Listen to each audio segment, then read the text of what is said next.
Hello, welcome, and thank you for joining us for today's ASA webinar. Today's topic is ethical considerations for working with older adults. We will be getting started shortly.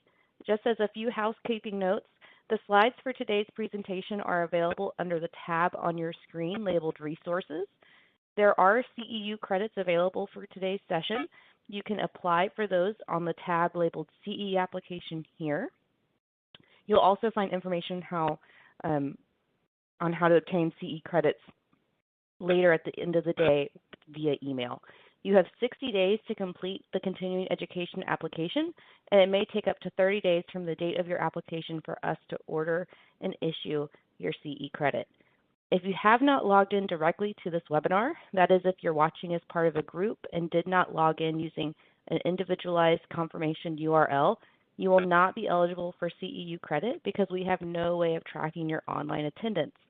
If you would like to receive that CEU credit, please make sure you log in using your individualized confirmation URL that you receive after you register. If you have questions during today's presentation, you can send those to us at any time using the questions box. We will save the last 10 to 15 minutes of today's program to go through those as a group. Today's presenter is Dr. Lakeland Hogan. She is a gerontologist and caregiver advocate at Homestead. She educates professionals in aging, families, and communities on the unique challenges that older adults face and the resources available to help them thrive. Dr. Hogan has worked in the private and public sectors of senior care services and has spoken at national and international conferences on caregiving and aging. She also served as a resource to the media. She is a board member of the National Alliance for Caregiving, board chair for the Dreamweaver Foundation, and vice chair of the Alzheimer's Association's Dementia Care Provider Roundtable. Thank you for joining us, Dr. Hogan. Thank you so much for having me. Hello, everyone. I hope that you are all having a wonderful Wednesday, and I hope you had a great Thanksgiving holiday. I cannot believe that we're already in the month of December. The Homestead webinar series, we do one of these each and every month, and I can't believe we've done 12. This is the 12th one of the year, and all of the 2022 webinars are posted and out there on the ASA website and also at homestead.com/professionals. So glad that you're here with us today, but I hope that you'll also check out all of our topics for 2022. We have another great year of webinars planned. But today we're rounding out the year with a discussion on the ethics of working with older adults. And as professionals in the aging sector, it's important for us to recognize the ethical issues that could arise when we work with older adults. There are multiple areas in which ethical issues can emerge, including complex family dynamics, addressing end-of-life wishes, preserving dignity and respect, promoting independence, and keeping the individual safe. Various factors can make older adults vulnerable to abuse, neglect, and ill intent. However, there are ethical principles that can guide us as we handle these ethical issues. By better understanding these issues, we can help to reduce the risk of harm, we can advocate for older adults, and we can report issues to the proper authorities when necessary. So just to give you a brief overview of where we're headed today, we're going to start by reviewing the ethical principles of caregiving. These principles really can apply to any profession, but we're going to look at it through the lens of working with older adults. We're going to talk about some common ethical issues and discuss the prevention of neglect and abuse. Abuse and neglect is sadly a common ethical issue that we see among the aging population. However, it's not the only area of ethical consideration, so we're going to look at those other areas as well. I'm going to talk about how we can support an older adult in decision-making, independence, and dignity, and then finally walk through a few ethical decision-making models and offer up some tips and resources. And before I go much further, I want to give a special thanks to Dr. Beverly Crocker, a professor at the Business Ethics Center at Creighton University. She started the Business Ethics Alliance, which is a great resource, and she mentored me a little bit as I put together this presentation. So I'm grateful to her and her expertise. So let's get started with a review of what ethics is. When we work with older adults, it's important to treat them with dignity and respect. Acting ethically honors the rights and dignity of all people. Formally defined, ethics is a system of moral values or a set of principles of conscientious conduct. It's really just doing the right thing and honoring someone's decision, if we had to boil it down. Most of the time, it's really easy for us to do the right thing, but you may have issues arise from time to time that create a challenging situation. Many professionals, such as healthcare professionals, often have a code of ethics. For many of us, it's something that's drilled into us as we're going through our training. However, many family caregivers struggle with ethical decision-making when it comes to the care of their aging loved ones. They may not know some of the attributes that make an older adult vulnerable. They may not recognize the impact of some of their decisions and what that means for the person that they're caring for. But again, what it boils down to is doing the right thing. And so we need to remind family caregivers of that. And then there are also laws in place that help to guide us to do the right things. And so as part of the Patient Protection and Affordable Care Act in 2010, the Elder Justice Act was also included as the first piece of federal legislation to authorize a specific source of federal funds to address elder abuse, neglect, and exploitation, which is an important ethical consideration when working with older adults. And it's a little surprising to me as I was preparing for this presentation that really that act was only put into effect a little over 11, 12 years ago because I tend to see this quite often in my practice, and I'm sure you do as well. Unfortunately, elder abuse and neglect is something that we see. So I'm grateful that there is this act in place, and it was the first piece of comprehensive legislation to address elder abuse, and the act authorizes federal funding to provide for state and local adult protective service programs. The EGA also provides additional support for the Long-Term Care Ombudsman Program. These programs work to resolve problems related to the health, safety, welfare, and rights of individuals who live in long-term care facilities, such as nursing homes, assisted living facilities, and other types of residential care settings. Ombudsman programs promote policies and consumer protections to improve long-term care services and supports at the facility and also local, state, and national levels. While the laws are important, I do want to make a distinction between laws and ethics. Laws is the minimum that we must do to protect older adults, and ethics should be the maximum. The ethical person follows the law, but is also guided by higher principles. An ethical person does the noble and right thing and bases their actions and decision-making on values. So yes, we have laws in place that are really important, but really we should see those as the minimum, and ethics kind of goes above and beyond that. And so, again, those are important things to keep in mind when working with older adults, because we know that as we advance in age, there becomes additional vulnerabilities that can impact those that we work with. One of the reasons I love working with the older adult population is that it's a group of diverse and vibrant individuals. They've lived so many different experiences. They've given so much to us as a society. And while differences exist, most certainly, there are some common attributes that can increase a person's vulnerability. So it's important for us as professionals to be aware of these vulnerabilities and to educate family caregivers about them.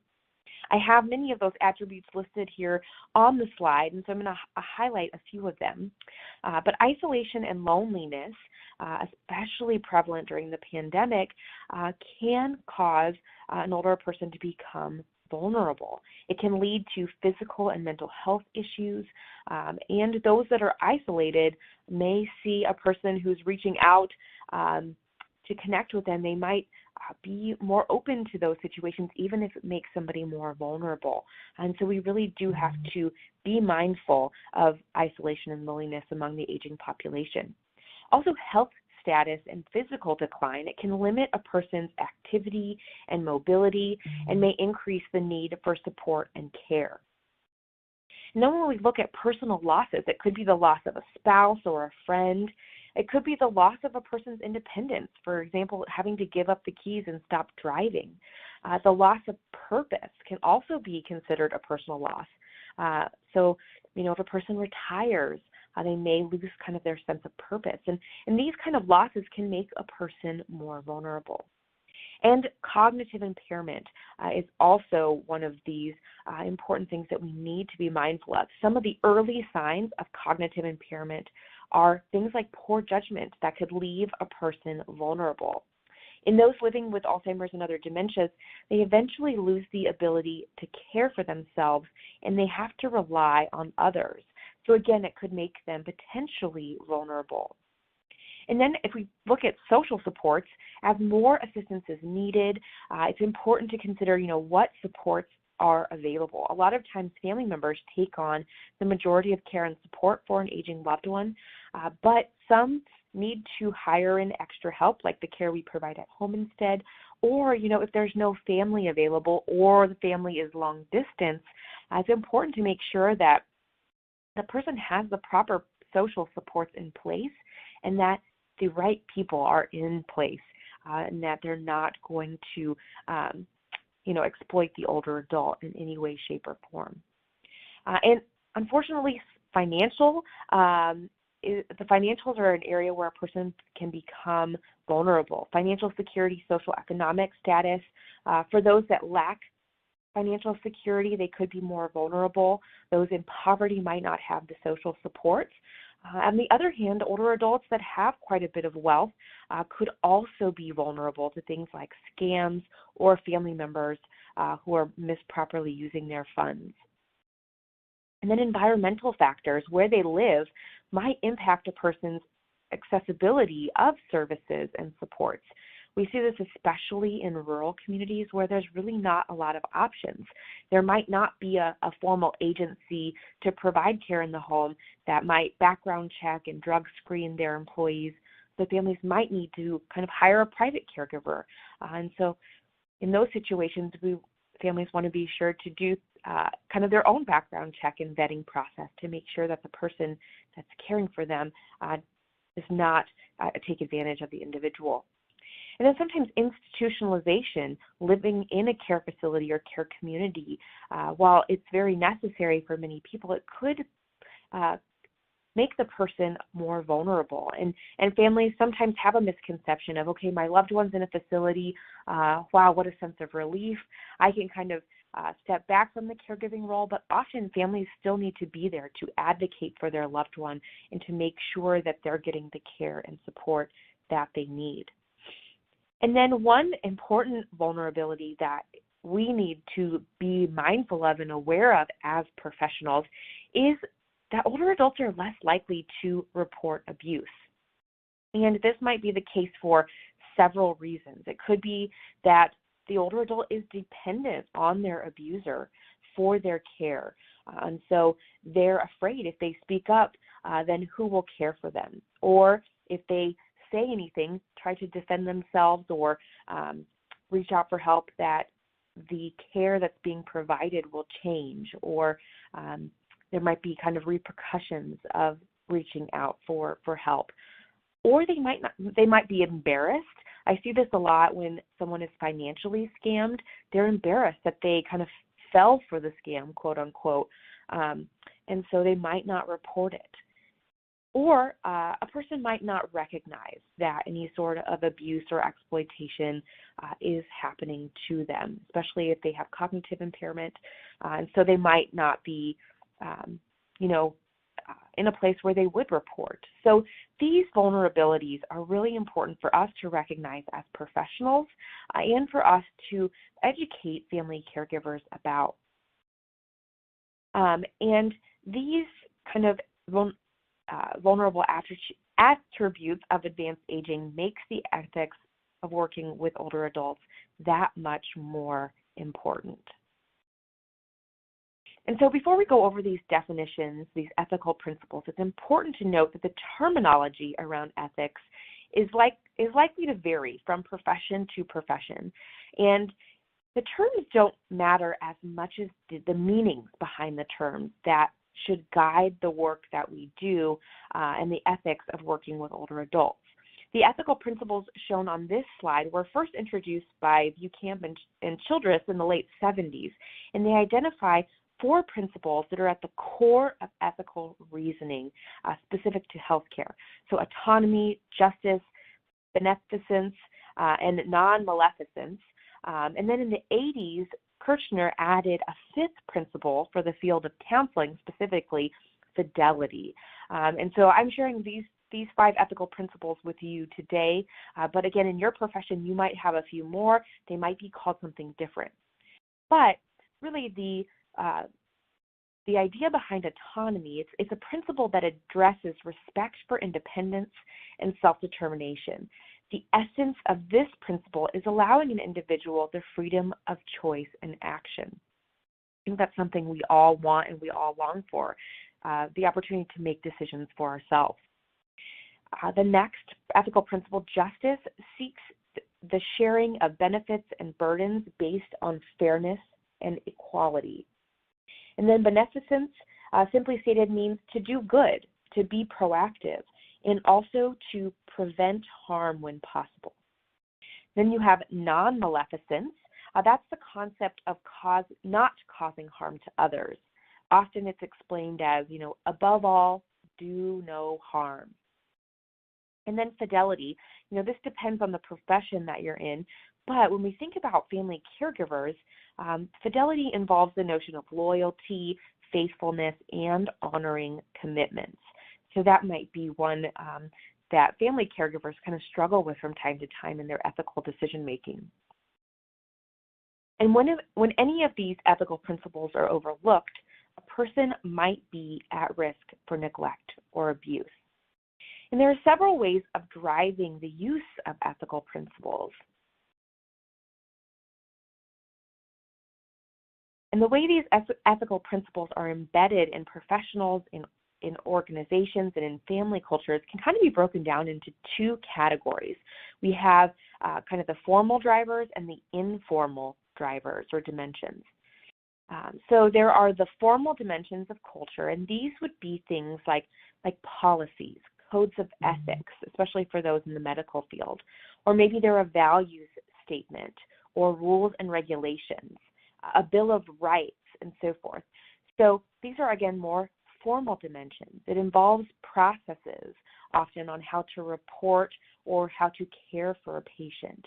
For those who have a license, like a medical license or certification, often there are also ethical review boards or standard reviews that go along with those professions. So these are formal. They're written down. They are often planned out. And so we can go to those formal dimensions as ways of kind of driving our use of ethical principles. But then we have those informal dimensions of culture. And these are just kind of the norms of how people actually do things, the stories that are told, observed behaviors. You could also consider kind of the influence of water cooler talk as part of these informal dimensions of culture, people talking about how things, how policies and procedures are actually implemented. So these more informal dimensions of culture are unwritten and often spontaneous. So I want to pause here for a second and ask you to think about the formal and informal dimensions of culture in your workplace and in the work that you do, and how do these drive your ethical principles? You might have that code of conduct that you follow.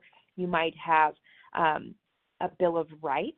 A lot of care facilities and especially the healthcare profession, they have a Bill of Rights for those that we serve. So that's an example of kind of that formal dimension of culture, that the driver of ethical principles. So on the screen here, I just have an example of a Bill of Rights. In your profession, in your industry, it might look a little bit different. It could look different in a hospital versus a facility, or from a counseling practice to an elder law office, but in general, kind of the same principles apply. Often a client or resident Bill of Rights respects the rights of the individual and are based on the ethical principles that involve self-determination and personal choice. So you can see that reflected here on this Bill of Rights on the slide. Considerate and respectful treatment and care, not being abused. That is the right of the patient. The patient has, or the client has the right to design their treatment plan or service plan. They have the right to an itemized receipt or statement of their fee-based service. They have the right to refuse treatment, the right to privacy. That's a big one, especially in the healthcare space. They have the right to file a complaint. They also have the right of confidentiality of their own personal information. So again, as professionals, we have these formal and informal drivers of ethical principles, but let's pause for a moment to consider this from a family caregiver perspective. There are very few formal dimensions of ethical principles, of ethical drivers for family caregivers. They're only likely to have those informal drivers of culture by maybe observing other caregivers, but some may have never been a caregiver before. They might not have experience caring for an aging loved one. So often they look to us as professionals for guidance and support when it comes to ethical issues of caregiving. So we're going to talk more about some of those ethical issues of caregiving that might arise, and again, that older adults or their family members might be looking to us as professionals to kind of help walk them through. An overarching common ethical challenge when working with older adults involves the ethical principle of autonomy, that right to be able to make decisions about their own care. As adults, we often take advantage of our autonomy and the right to make our own decisions. Older adults still want that autonomy and do not want others making decisions for them, and that can be really challenging for family caregivers to accept, especially if their loved one has of sound mind and has no cognitive impairment. That sense of autonomy is often so strong. They want their abilities to vote, to open their own mail. They want their medical records kept private. They want a say in their medical decision-making, in their plan of care. They want to participate in that decision-making process and have control over where they live and the type of care that they have.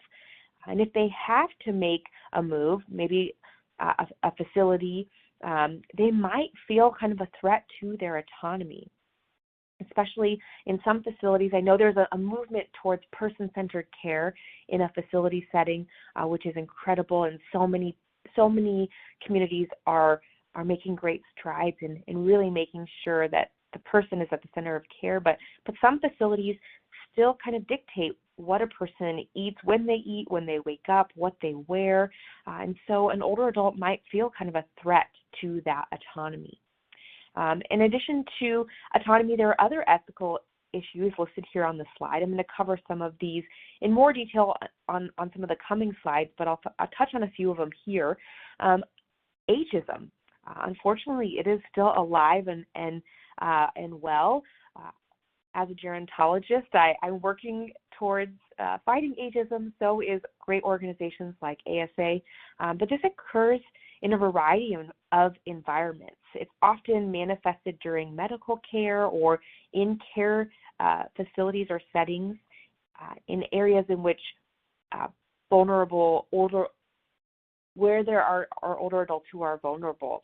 Some examples of this would be, providing a less aggressive treatment based on the age of a patient, or a belief that an older adult needs to rest. They don't need to get up and move, so they might not encourage physical activity or mental activity. These misconceptions can lead to some consequences for an older adult, like a misdiagnosis or not honoring the wishes of the older adult, and it can result in poor outcomes. Also, bias and discrimination is another common ethical issue. It's important for us to consider how bias and discrimination could impact ethical decision-making, especially in areas of racial discrimination, sexual orientation, and gender. And as an example, this type of bias and discrimination may manifest itself in the resource allocation decisions or in the design of support systems. It is really encouraging to see a movement right now in DE&I. There's a movement to provide training on bias and discrimination to help providers kind of reduce the risk of these ethical issues and to provide more culturally competent care. But the reality is that bias and discrimination do exist, and that really is an ethical issue. Personal privacy, I've touched on this a little bit already, but it's especially important for those living in community settings. Professionals are often in those settings coming in and out of the room or apartment throughout the day, sometimes without even knocking. And in these instances, it can be helpful to kind of put ourselves in the shoes of the older adult or the client, the patient, to see how we would like our privacy to be approached. And that can help us to continually be mindful of how we can protect a person's privacy. Another area of ethical consideration would be grievances or complaints. As I mentioned earlier, an older adult might be less likely to express complaints because of a fear that they might be treated differently, especially if they're reliant on a person or on a care provider. So it's important for older adults to have the right to express grievances without fear of retribution. This is a lot of times when you walk into a care facility, you see the Bill of Rights of a client and you see the contact for an ombudsman. So again, I think that ombudsman, kind of that formal piece of kind of helping us with the ethical decision making and those ethical principles, it is helpful for older adults to have that outlet to express these grievances. At Home Instead, at our corporate office, we have an ombudsman team that helps with this process to ensure people that are receiving care from Home Instead or working in our organization are heard and that their issues are addressed. And so, sometimes in a care setting, like a formal community care, an ombudsman, is a formalized role, and in some other types of senior care services, it might be kind of more informal. But either way, it's important that the patient, the client, knows how they can express grievances or complaints. And so I'm going to go deeper into a few more of these ethical issues. The first being capacity versus competency. And there's often confusion around these two terms, and I have to admit sometimes it still confuses me and trips me up a little bit. But it really is important to understand, because a person's ability to make a decision, to kind of be autonomous, can influence decision-making in a lot of ethical situations. So capacity is the ability to make decisions. Capacity is the ability to make decisions, and capacity is a fluid concept. An individual may have requisite capacity in one moment, but lack capacity in another moment. And I'll give you some examples in just a bit. But then you have competency, and that's the ability to perform actions needed to put decisions into effect. And competency is a legal finding. The opposite of competency is incompetency, which often that term is used a lot. And incompetency is when someone lacks the ability to understand either their healthcare or financial management decisions. So I have another slide on this to hopefully help clarify it a little more. Again, it can be confusing. But sometimes people assume that decisional capacity is an all or nothing type of ability. Either you have it or you don't. And this is sometimes framed as whether a person is competent or incompetent to manage their affairs. But the reality is that it's more complex than that. It's important to understand that capacity is decision specific. This means that a person's capacity should be evaluated in light of a specific decision to be made. It can fluctuate depending on the circumstances. So generally, capacity requires that the individual be able to understand, one, the situation that they're in, 2, the decision that's in question, and 3, the consequences of making a given decision. So hopefully this example will kind of help clarify it a little more. So for example, most people immediately after surgery, they're coming out of anesthesia, they're drowsy. And in this state, they're most likely to lack the capacity to address anything more than a very simple decision. So at that time, their decisional capacity is lacking. But as they improve, as they come out of anesthesia and come back to kind of their normal mental state as they're recovering, they regain that capacity to make decisions. Often an area of ethical decision making that is challenging as we work with the older adult population is cognitive impairment and dementia. It's important that, for planning purposes, for those more official documents, power of attorney, those types of things, estate planning, that the person has the capacity to engage in those kinds of decision making, financial capacity, financial judgment. And so that's why it's so important for people that have cognitive impairment to engage in that decision making as soon as they can, and not to wait until the cognitive decline has progressed, because at some point in the progression of cognitive impairment or dementia, a person may no longer have the capacity to make those types of decisions. So again, this is complex, and I'm not a lawyer, and so often it's important to engage a legal professional, especially in those important decision-making points, to ensure that the competency and capacity are addressed for an individual situation. And then we also have, informed consent. This involves adequately informing an individual about treatment or services. In order to provide informed consent, you do have to have capacity in that moment. And so, again, this is kind of a complex issue, but it is important for us as professionals, especially if we are entering into, a service agreement with an older adult to provide services. You want to make sure that the person has the capacity, the competency to sign on their own behalf, or maybe we need to engage their power of attorney. So the next issue is areas of confidentiality and personal boundaries. Most professions have an obligation to keep confidentiality.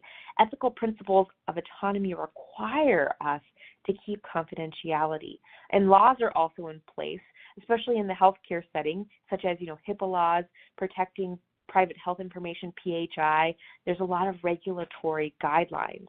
And I think during COVID, it seemed, especially towards the beginning, there was some kind of gray ethical areas.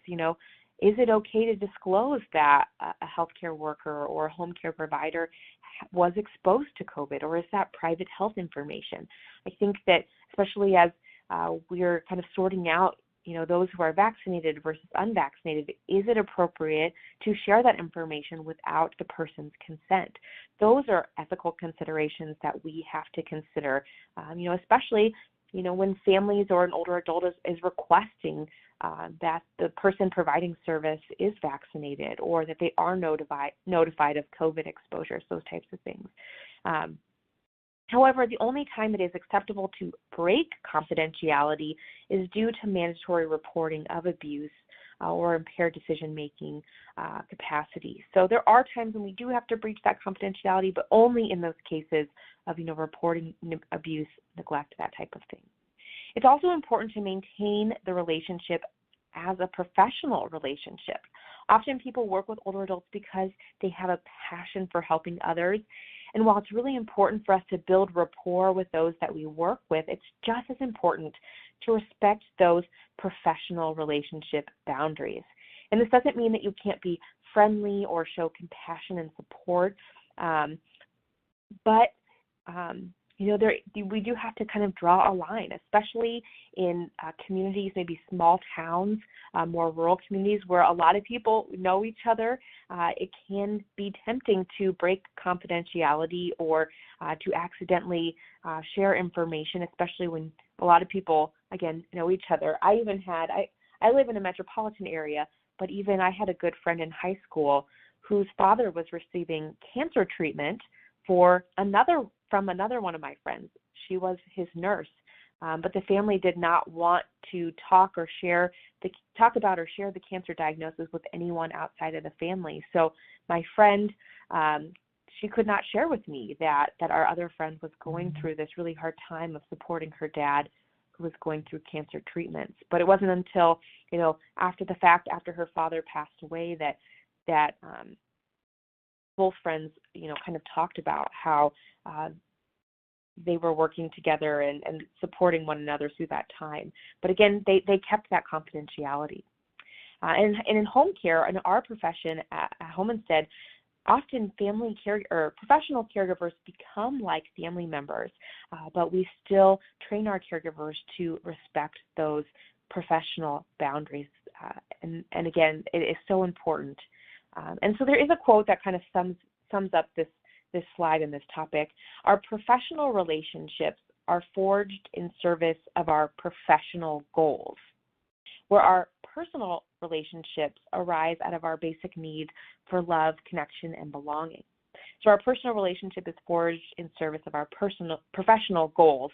So we need to remember that, we are there to provide a professional service, and so we therefore need to create those professional boundaries.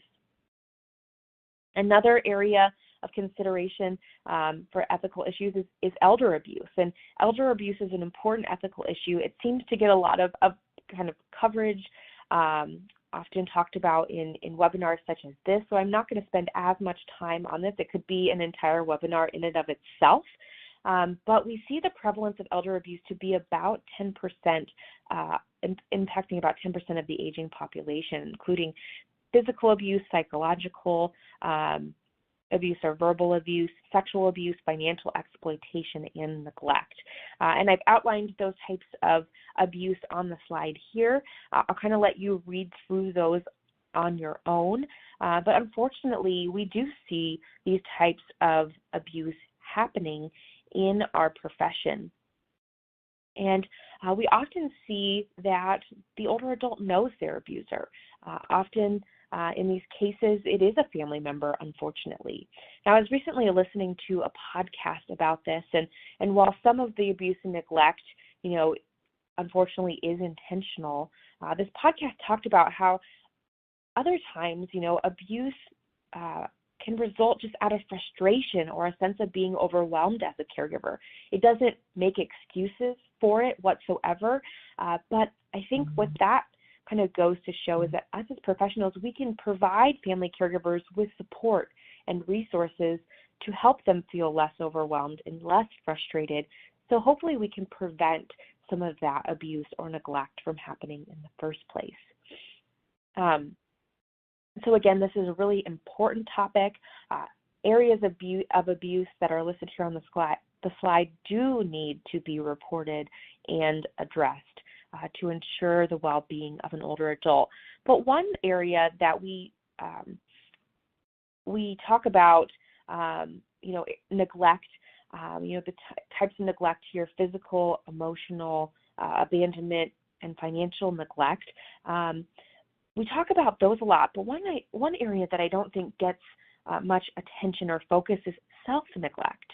And this happens when an older adult fails to meet their own essential physical, psychological, or social needs, which threaten their health, safety, and well-being. And this could include failure to provide themselves with adequate food, clothing, shelter, or health care. Self-neglect may be a personal choice, but it may also result out of financial inability or physical inability to meet their personal needs. Signs of self-neglect could include things like malnutrition, unexpected weight gain or loss due to lack of appropriate nutrition, extreme inappropriate clothing, marked decline in their personal appearance without any explanation, untreated medical conditions, unsafe or unsanitary living conditions, unpaid bills and having the utilities disconnected, noticeable decline again in that personal hygiene. So It becomes a problem when the person lacks the ability to understand, even with decision supports, the impact of the choices that they're making. So when self-neglect creates serious harm to the individual themselves or to others, when it becomes a public health or public safety issue, those moments, or those engaging in self-neglect, that needs to be reported and addressed. And so often, these are really challenging situations to work through and to find supports for, because sometimes it's the person, they're just kind of, giving up. Maybe they have a failure to thrive, or maybe the person's, circumstances is, adding to this self-neglect. And so it's important to, report instances of abuse and neglect. And I have created, or not created, pretty much copied and pasted this checklist from the National Adult Protective Service Association, just as a reminder to all of us as professionals of what we can do to report abuse and neglect when we see it happening. Many of us as professionals are mandatory reporters, and so we can report neglect by calling 911 or reporting directly to local adult protective services. And I won't read this checklist word for word, but it is good to keep on hand or to share with family caregivers for educational purposes. And in some situations, family dynamics can be really challenging, and one family member might be the primary caregiver, and really they're engaging in abuse or neglect of their aging loved one, and other family members might be concerned. They've tried to address it on their own, and it could get to a point where, as professionals, we need to report the abuse and neglect because maybe that family member has come to you for advice, or we need to let family members know that it's not just professionals that can report abuse and neglect. You can report it if you see another family member engaging in abuse and neglect of an aging loved one. So again, that's a resource for everyone. But really, I think we all should be working towards prevention of elder abuse, and reminding family members again of things that we can do to kind of reduce the risk, prevent elder abuse. So, reducing the risk of elder abuse is really based on that ethical principle of doing no harm or preventing harm from happening to an older adult. Prevention measures include, being aware of the risks of elder abuse and learning the signs. And I'm going to share some resources later on where you can learn more about this at the end of the presentation. But also preventing isolation, making sure older adults have regular interactions. It can help to, one, identify signs of any abuse or neglect if we're in regular contact with the person, but also it might prevent the person from, engaging with, fraudulent people that are reaching out. Often out of, extreme loneliness, an older adult will talk to anyone on the phone that calls. And if you've ever been in the home of an older adult that still has a landline, I want to say my grandparents get at least a handful of calls each and every day from telemarketers and scammers. And so it's important to be aware, again, of those signs. Also providing respite or a break for the caregiver. Again, caregiving can be overwhelming, but having time away can allow that caregiver to refresh and rejuvenate and come back to their caregiving responsibilities, hopefully feeling less overwhelmed and less frustrated. Again, preventing, hopefully, any sort of abuse or neglect. And then providing encouragement and resources for advanced planning, having plans in place, especially for decision making in the areas of financial and healthcare, can help reduce any abuse or neglect, and then educating on fraud prevention specifically. Knowing what to look for, how to take protective measures against fraud, and then reporting abuse will hopefully help prevent it going forward and impacting another older adult. There is Elder Abuse Awareness Day. So you could help to raise awareness within your place of business, your healthcare setting, with the resources that are provided on World Elder Abuse Awareness Day, which I'm going to share at the end of the presentation. But another area of ethical consideration that we see a lot as senior care professionals is supporting an older adult's decision on end of life or on their plan of care. And this is really driven by the ethical principle of autonomy and allows for the older adult to participate in decision making. So it's important for us as professionals and for family caregivers to regard and protect the older adult's choice for the things like their ongoing care, their discontinuing of treatment. If an older adult has cancer and they no longer want to pursue a really aggressive treatment plan, it may be hard for family members to accept that, but we need to support an older adult in their care decision, especially if they're able to, still make those decisions on their own. Support for life-sustaining interventions, do not resuscitate orders, and their end-of-life decisions. And there's this term that I heard once that I thought was really interesting, dignity of risk. And so I've looked into this term, and some people just define it as the right to take a reasonable amount of risk, but still allow a person to have dignity and self-esteem. And I see this a lot, especially with family caregivers. Really, when we look at the ethical principles here, it's a balance of autonomy, beneficence, and non-maleficence. We want to give older adults autonomy to make their own decisions, but we also want to do what is best for them to keep them safe. This is especially hard for excessively cautious caregivers, kind of those helicopter caregivers that are concerned for their loved one's safety, but rightly so. We see this especially in the areas of a fall risk, an individual who still is of sound mind, maybe they've had a few falls or near falls, but they're refusing, help in the home, refusing to use a walker. And some families say, well, I'm just going to wait until my loved one has a fall because it's really hard to convince them to do anything to kind of help themselves. And that's where it's kind of an ethical challenge for family caregivers. They want to protect the health, well-being, and safety of their loved one, but their loved one is stubborn. They don't want to accept care and support. And so in these kind of situations, you do have to weigh the risk kind of with respecting the dignity and autonomy of the older adult. But sometimes it can be helpful to have a conversation with the older adult about the risks, making sure that they understand the risks, and for the caregiver to understand, what risks are they willing to take to preserve their autonomy, and are there ways we can kind of meet in the middle? We can maximize independence while kind of reducing the risk.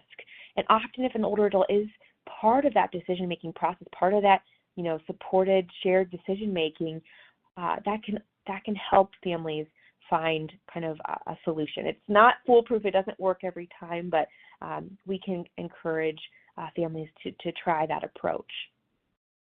And then one other area of ethical consideration that can create some challenge is dementia and cognitive impairment. People living with dementia are still people. They still have thoughts, feelings. They were a person before they got a dementia diagnosis, and they're a person after they have a dementia diagnosis. And so we need to support those living with dementia to find that balance of autonomy and beneficence and essentially do good for the person. Often as the disease progresses, a person needs more assistance. They might not have the capacity to make decisions, as they lose maybe their, ability to kind of, again, make those informed decisions. But there's also that balance of making sure that we are letting the person do as much as they can possibly do on their own, and kind of making sure that autonomy is there, involving them in their care decisions, and treating them with dignity and respect. So some simple questions that you can ask is, can the person make a reasonable, informed decision? Will it cause harm to their self or others? We see this especially kind of in the area of driving. Often, in an early onset diagnosis, a person can still drive for a while, and then it does get to a point where you have to consider, will it do harm to themselves or others? Another question to ask is, can the person understand the risks and the benefits? And is there consistency across time? If your loved one has, always said, I want to stay at home as long as possible. You've heard them say that, before the diagnosis, and they're still saying it now. That can be helpful. There's consistency in time for that decision. But if they kind of change their response to that question over time, or now that they have cognitive impairment, they might answer the question one way one day and a different way the next day. That might be a sign that they need some support in that particular decision. But we need to, again, help an individual living with dementia do as much for themselves as possible for as long as possible, so that we can be sure that we're not ignoring the individual's capabilities. And also, it does, for some individuals, it makes sense to make the move to a facility or to a new environment. But we do want to be sure that we're weighing the risks and the benefits, and that even in the move, we're still trying to find ways to preserve the person's well-being, to maximize their independence. So again, it's finding that balance of autonomy and safety. And then it can be helpful as we are kind of working through these ethical decisions to follow an ethical decision-making model. And this model specifically was developed by Dr. Crocker, who I mentioned earlier. So it starts with, really understanding the dilemma, and then, imagining the options. So when you understand the dilemma, you look at the ethical issue. What is the issue? What are the conflicting ethical values? You look at the situational facts. What are the facts? Sometimes it's easy to get caught up in the emotions, but in ethical decision making, often it's important to stick to the facts. And then consider, who are all the stakeholders involved? Who would be affected by the decision? And then imagine the options. So at first glance, what is kind of the black and white obvious solutions? But then on second thought, what are some of the outside the box solutions? Sometimes we have to get creative. Then the next two steps, think through the options and decide the right thing to do. So when you think through the options, Dr. Crocker says, think far, think wide, and think high. Think far. What's in it for me? Which option produces the greatest good for all parties concerned? And then you think wide. What do legal, professional organizations, human rights, duties, responsibilities, what do they require? What is fair? And then think high. What are the aspirations of the people and the organizations involved? Of which option would people you respect be proud of the decision you made? Would they be embarrassed? Again, these can kind of help you walk through the right decision. And then, of course, you decide the right thing to do and why. And there's another model out there that can also be helpful, very similar to the model that I just shared, but this is by Foster, Miller, and Davis. But it has one step that I wanted to call out, step number 6, to evaluate the selected course of action. And this model says you can apply 3 simple tests to ensure that the action is appropriate. First is justice. Applying the test of justice assesses your own sense of fairness by determining whether you would treat others in the same situation. So you can ask yourself that particular question. The publicity test. Ask yourself whether you would want your behavior reported in the press. Would you be embarrassed? Would you be proud of the decision that you made? And then the universality, I'm getting tripped up on that word, I apologize, but the test of universality asks you to assess whether you could recommend the same course of action to another person in the situation. So as a professional, as a family caregiver, you can kind of walk through these ethical decision-making models. And for those that are in a profession with a code of ethics, that can be a great guiding light for the decisions that you make. So quickly before we wrap up, some tips for the professional, inquire about your organization's ethical practices. I'm sure that they proactively tell you about it, but if not, if you haven't reviewed your code of ethics, seek it out. Refresh yourself on the Bill of Rights for your patient, client, or resident, and then stay up to date on local and national laws and regulations for your profession and industry. And then, of course, engage in ethical decision-making, and then report any abuse or neglect. And then tips for family members. Learn the signs of abuse, educate loved ones about fraud prevention, plan ahead and discuss loved ones' wishes. Consider those everyday decisions, but also consider, the long-term needs. Get those important documents in place, those power of attorney for healthcare and for finance, and seek professional help. Elder law attorneys are a great resource, and so many families have benefited greatly from engaging with an elder law attorney. But, when you think about it, there's no avoiding the ethical issues that we've discussed today, but we can equip ourselves, and we can help family caregivers by equipping them with the tools and resources to help enhance the quality of life of the older adults that we serve or that a family member cares for. And when we get it right, when we get ethics right, it does make all the difference. We can support autonomy and decision-making in older adults that we serve.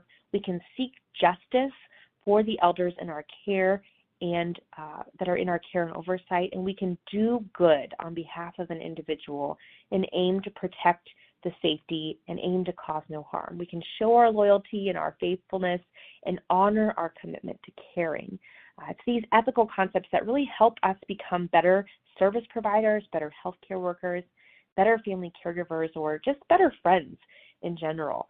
Again, when we get it right, it makes all the difference in the work that we do. And I just want to say thank you to all of you for the service that you provide to the older adults that you work with. And I'm going to leave you with these recommended resources. I'll let you read through all of those. Also, you can download a copy of these slides. It's available to you, and I hope that you will do so. And with the last few minutes, I apologize I didn't leave much time for questions, but I will now kick it back to the Q&A portion. Yes, thank you so much, Dr. Hogan. That was fantastic and a lot of information. I will go ahead and let everybody know that these slides will be available to you after today's webinar. You'll be getting an email with all the follow-up information about how to obtain a CEU, and it will also include an attachment with all of the slides. So that will hopefully help answer any questions if we don't get to them in the next few moments. We did have a great question that just came in.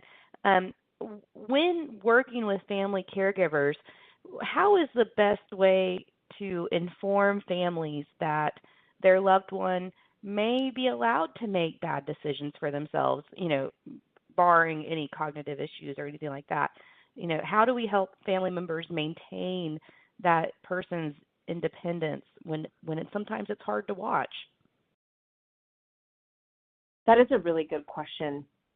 And it kind of goes back to that dignity of risk that I talked about. And so you could kind of use that as a way to explain it to the family. You have to weigh that dignity versus the risk. And it really is so hard to watch somebody make a decision that might not be best for them. And I think it goes back to, making sure that you're having a conversation with the older adult to really understand the whole situation. Maybe the older adult themselves has some sort of fear, underlying fear, that, for instance, if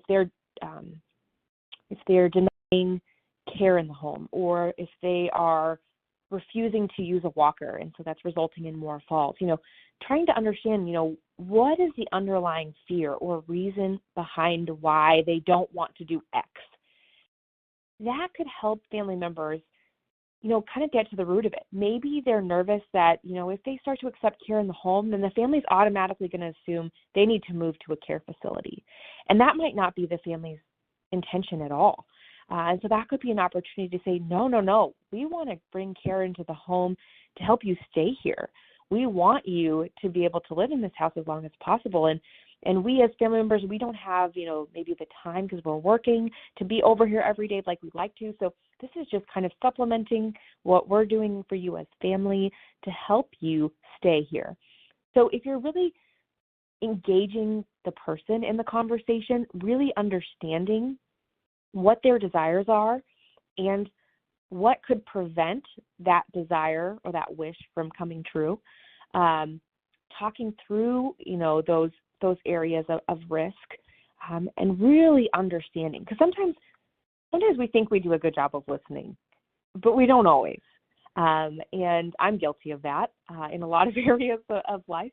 And so just really sitting down and hearing the person could help us unlock, some creative ways that we could minimize the risk, or find a compromise or solution that's best for everyone. So I hope that that's helpful. But again, that's a really, really tough situation and one that I think that we as professionals can just be encouraging of for those that we work with and support. Absolutely. Thank you so much again. We do have your name and information up on the last slide. Is it okay if people reach out to you via email if they have more questions? Absolutely. Please feel free to do so. I would be happy to connect with you all. And I also just want to wish you all happy holidays, and I look forward to next year's webinar series. So, and early Happy New Year to everyone. Absolutely, we do too. Again, if you'd like to apply for CEUs, that information will be in the email that you receive by the end of the day today. Thank you for joining us, and thank you, Dr. Hogan. We really appreciate your time, and happy holidays. Take care. Thanks. Bye, everyone.